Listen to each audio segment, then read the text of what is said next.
Cause I don't give a fuck what you say. Yeah, I'ma do shit my way.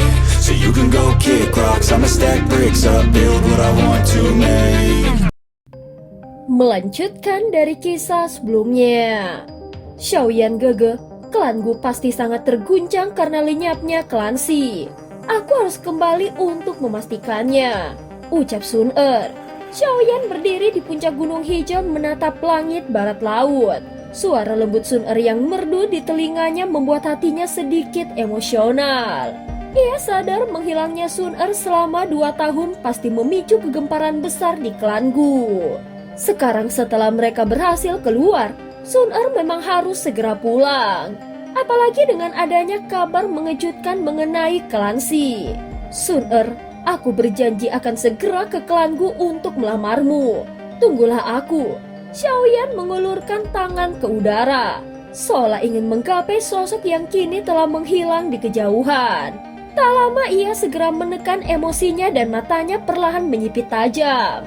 Selama perjalanan, ia telah memahami situasi terkini antara aliansi Skemension dan Hall of Soul. Perang besar di antara keduanya jauh lebih ganas dari dugaannya. Mereka kini berada dalam titik di mana salah satu harus musnah sepenuhnya. Xiaoyan sama sekali tidak keberatan dengan situasi ini. Hall of Soul adalah musuh bebuyutannya. Baginya darah harus dibayar dengan darah. Saat 2 harimau bertarung, luka tidak terelakkan. Hall of Soul memang menderita kerugian besar. Tetapi klan Hun pasti tidak akan tinggal diam melihat cakar mereka dihancurkan oleh Skemension. Gumam Xiaoyan. Ia segera menyimpulkan bahwa saatnya perang yang sesungguhnya telah tiba. Tubuhnya bergerak, lalu ia menghilang dalam fluktuasi spasial yang aneh. Pada saat ini pavilion bintang jatuh yang kini menjadi markas bagi aliansi Skemension telah berkembang sangat pesat. Pertahanannya begitu kokoh hingga seorang doseng pun akan sulit menyelinap tanpa terdeteksi. Berbagai faksi yang dulu bergabung kini mulai menyatu sepenuhnya. Para murid tidak lagi menyebutkan nama sekte lama mereka, melainkan dengan bangga menyebut diri mereka sebagai anggota Skemension. Di aula utama yang megah di pusat alam bintang, suasana terasa sangat berat. Bulan ini kita telah bentrok 43 kali dengan Hall of Soul. Meskipun kita berhasil menghancurkan beberapa aula cabang, kerugian di pihak kita juga tidak sedikit. Lapor Feng Zunse kepada Yalo yang duduk di kursi utama. Yalo mengangguk pelan. Wajahnya tampak sedikit lebih tua. Beban berat memimpin aliansi tampaknya telah menguras energinya. Bukan hanya itu, intelijen kami menyebutkan bahwa Hall of Soul mulai kehilangan kesabaran. Lanjut Feng Zunze, klan Hun dikabarkan akan mengirimkan seorang ahli sejati untuk melenyapkan aliansi kita. Beberapa eselon atas aliansi mendengus sombong. Dengan adanya tetua Xiao Chen dan leluhur Menarapil, mereka merasa tidak perlu takut. Namun Yalo segera memperingatkan agar mereka tidak terlalu percaya diri hingga menjadi ceroboh. Siapa yang dikirim oleh klan Hun? Tanya Yalo. Feng Zunze menjilat bibirnya yang kering. Hun Qianmo, seorang daoseng bintang 6. Dikabarkan dia adalah salah satu orang yang terlibat dalam pembunuhan Xiao Xuan dulu. Aula mendadak sunyi senyap seolah ada bom yang meledak. Syok terpancar di wajah semua orang. Klan Hun benar-benar ingin menghancurkan mereka dengan mengirim iblis tua sekuat itu. Hun Qianmo. Suara serak tiba-tiba terdengar. Itu adalah suara Xiao Chen. Sosok kurus yang duduk di sudut ruangan itu akhirnya angkat bicara. Meski wajahnya sedatar zombie, ruang di sekitarnya tampak retak menunjukkan gejolak emosi yang hebat di hatinya.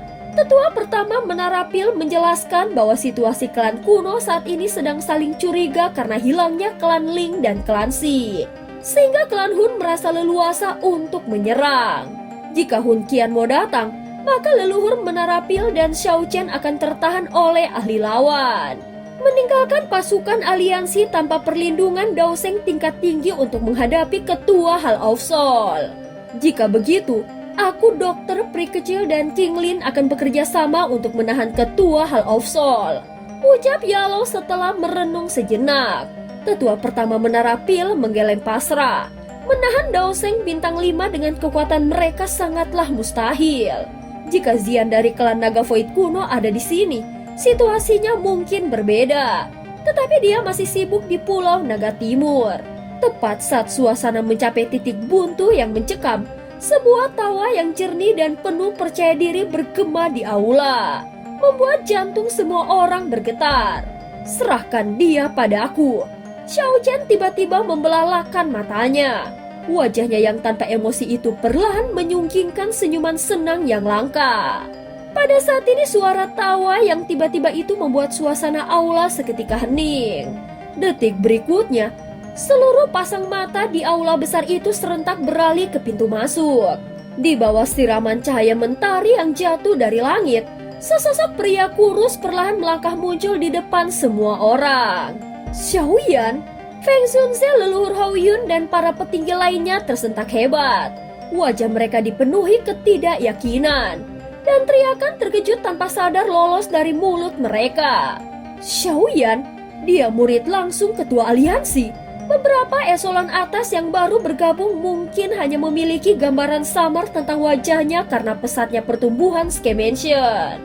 Namun mereka semua tahu betul posisi apa yang ditempati Xiaoyan. Jika Yalou adalah kepala dari aliansi Skymansion, maka Xiaoyan adalah pemimpin spiritual sekaligus jantung dari organisasi ini. Mulut Yalou sedikit ternganga. Matanya menatap tajam sosok yang perlahan berjalan masuk itu.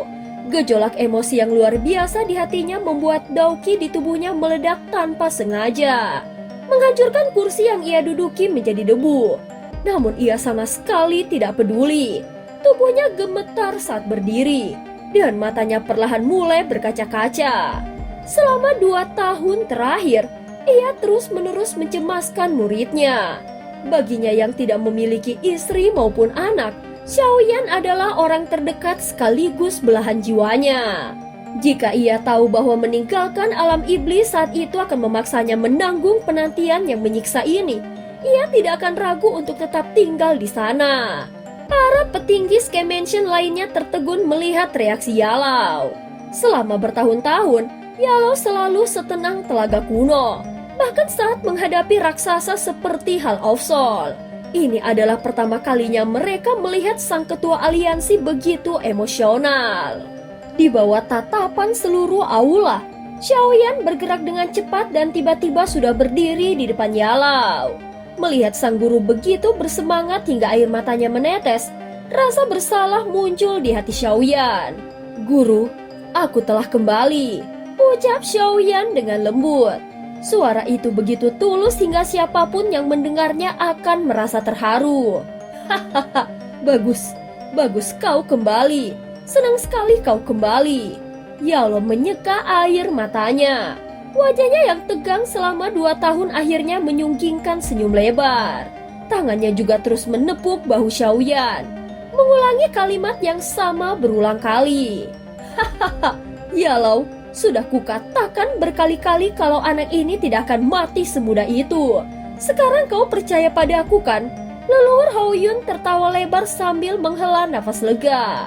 Baginya kehadiran Xiaoyan seolah memiliki kekuatan magis yang menenangkan hati yang selama ini tertekan oleh ancaman Hall of Soul. "Ketua aliansi muda datang tepat waktu.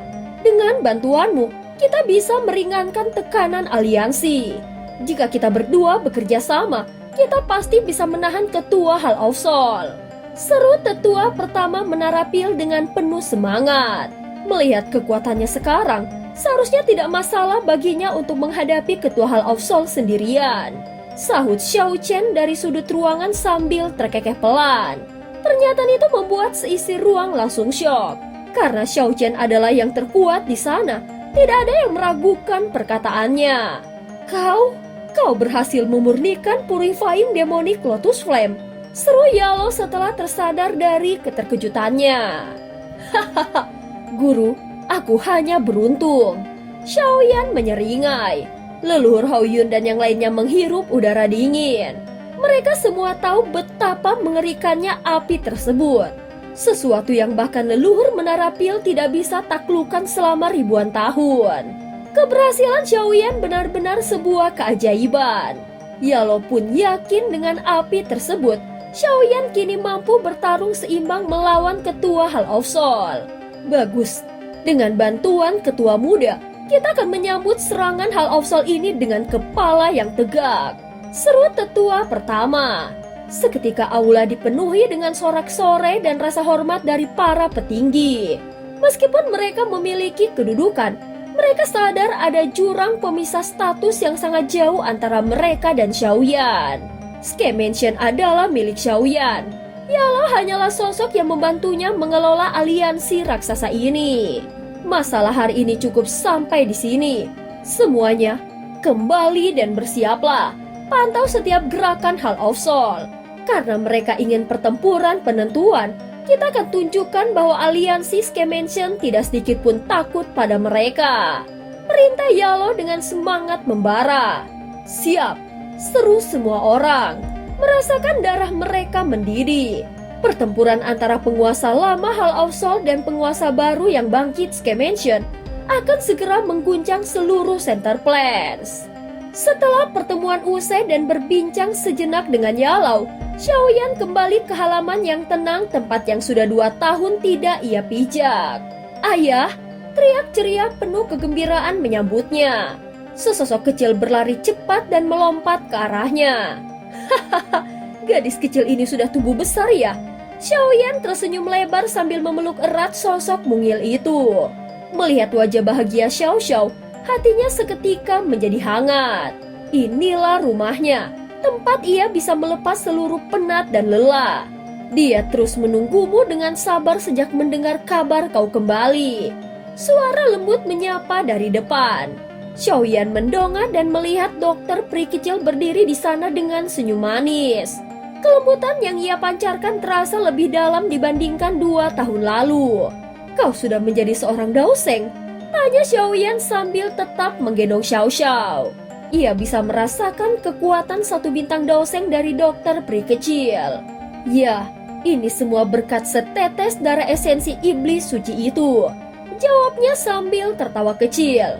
Oh iya, Cailin belum keluar sejak masuk ke musim semi 9 tenang. Tapi jangan khawatir, aku dan King Lin sering mengeceknya. Sepertinya dia mendapatkan keberuntungan besar di dasar mata air. Meski kami sendiri tidak bisa masuk ke sana karena hawanya terlalu dingin. Xiaoyan mengerutkan keningnya. Jika dihitung, Cailin sudah hampir 3 tahun di bawah sana. Ia menduga Cailin mungkin masuk ke wilayah yang lebih dalam, yang bahkan membuatnya merasa terancam. Sebagai surga 7 warna menelan piton, energi gelap dan dingin di sana mungkin memang tempat pelatihan yang sempurna baginya. Sepertinya aku harus segera pergi ke suku Piton 9 tenang setelah menyelesaikan masalah aliansi ini, ucap Xiaoyan dengan pelan. Namun untuk sekarang prioritas utamanya adalah menghancurkan Hall of Soul. Kabar kembalinya Xiaoyan ke aliansi Sky Mansion menyebar secepat kilat. Dalam waktu kurang dari sehari, berita ini telah mencapai seluruh pelosok wilayah kekuasaan aliansi. Seketika atmosfer di Sky Mansion memanas. Tidak ada yang meragukan pengaruh besar Xiaoyan dalam aliansi tersebut. Meskipun selama 2 tahun terakhir aliansi terus berperang sengit dengan Hall of Soul, absennya Xiaoyan sempat membuat moral para pengikutnya merosot, terutama bagi murid-murid Pavilion Bintang Jatuh. Bagi mereka, Xiaoyan adalah sosok yang turun layaknya dewa saat harapan terakhir sirna. Ia berkali-kali membalikan situasi kritis dengan kekuatannya sendiri, hingga rasa hormat dan kekaguman itu mengakar dalam di hati setiap orang. Walaupun Yalo berhasil menjaga ketertiban selama Xiaoyan menghilang, para petinggi tetap merasakan beban berat karena ketidakpastian nasib sang pemimpin spiritual. Namun kegelisahan itu sirna seketika saat Xiaoyan menampakkan diri. Di bawah kepemimpinannya, aliansi kini siap melepaskan kekuatan tempur yang sesungguhnya. Di sisi lain, saat Sky Mansion bersorak, Hall of Soul justru tenggelam dalam keheningan yang mencekam. Mereka bahkan tidak menyinggung insiden hancurnya aula cabang oleh Xiaoyan tempo hari, seolah-olah menelan bulat-bulat penghinaan tersebut. Bagi anggota biasa, ini dianggap sebagai bukti ketakutan Hall of Soul terhadap Xiaoyan. Namun bagi para petinggi, Mereka paham bahwa ini hanyalah ketenangan sebelum badai. Hall of Soul pasti sedang mengumpulkan seluruh kekuatan mereka untuk memberikan pukulan mematikan. Tekanan ini mendorong Yalo meningkatkan pertahanan ke tingkat tertinggi. Mata-mata dikerahkan ke seluruh Center Plains untuk memantau setiap pergerakan sekecil apapun. Keheningan yang menekan ini berlanjut selama 5 hari. Konflik fisik antara kedua kubu mendadak berkurang drastis. Kedua belah pihak tampak menahan diri dan sangat berhati-hati. Dunia luar pun merasakan aliran arus bawah yang berbahaya. Semua orang tahu pertempuran pamungkas akan segera meletus saat para ahli puncak dari kedua faksi mulai beradu. Kekalahan dalam perang ini akan menentukan siapa penguasa sejati Center Plains dan bisa menghancurkan kepercayaan spiritual para pengikut faksi yang kalah. Di tengah atmosfer yang menegangkan itu, Xiaoyan memilih untuk mengurung diri di kediamannya. Ia menikmati waktu bersama putrinya Xiao Xiao mendengarkan tawanya yang jernih dengan hati yang hangat. Xiaoyan merasa seperti ayah yang tidak bertanggung jawab karena telah meninggalkannya selama 2 tahun. Xiao Xiao telah tumbuh pesat. Dari balita mungil kini ia mulai beranjak remaja. Ia mewarisi kecantikan mempesona ibunya dan bakat yang luar biasa. Kekuatan jiwanya yang besar sejak lahir ditambah keberadaan surga 7 warna menelan piton di tubuhnya membuat kecepatan latihannya tidak masuk akal. Bahkan Xiao Chen yang biasanya dingin bersikap sangat hangat padanya dan menurunkan semua ilmunya kepada gadis kecil itu. Xiaoyan hanya bisa tersenyum getir membandingkan masa kecilnya yang penuh perjuangan dengan kemudahan yang didapatkan putrinya. Selama hari-hari itu, Xiaoyan juga bertemu dengan King Lin, yang kini telah mencapai tingkat Daoseng bintang 1, serta Tian Huozunze. Kekuatan Tian Huozunze telah pulih ke puncak Daozun berkat bantuan pil medis milik Yalau. Meski ia merasa sulit menembus kelas Banseng di usia senjanya, ia sudah merasa sangat bersyukur bisa hidup kembali dan melampaui kekuatannya di masa lalu. Xiaoyan diam-diam berjanji akan mencari cara membantu teman lamanya itu melakukan terobosan sebagai balas budi atas bimbingannya selama ini. Namun kedamaian itu berakhir setelah hari ke-7. Sebuah surat tantangan berwarna merah darah dari Hall of Soul akhirnya tiba, memecah kesunyian yang ada. Xiaoyan berdiri tenang di pavilion batu halamannya. Surat merah darah itu tergeletak di atas sebuah meja, memancarkan aroma darah yang kental. Hall of Soul akhirnya kehilangan kesabaran. Ucap Yalau yang berdiri di samping Xiaoyan ekspresinya tampak aneh saat melanjutkan. Tapi surat tantangan ini ditujukan langsung kepadamu. Xiaoyan adalah simbol reputasi Skemension. Jika dia kalah, moral seluruh aliansi akan runtuh seketika. Ucap Xiao Chen dengan datar. Xiaoyan tersenyum tipis. Dengan jentikan jari, ia membuka surat itu. Uap darah berceceran di udara, membentuk deretan kata yang memancarkan aura mengancam. Skemension, Xiaoyan, kita akan bertarung sampai mati di Gunung Jatuh dalam waktu 3 hari. Dan cerita pun berakhir. Terima kasih udah dengerin Mihu dari awal sampai akhir ya. Please jangan lupa untuk like, comment, and subscribe. Oh ya, jangan lupa untuk klik tombol hype juga ya. Sampai jumpa.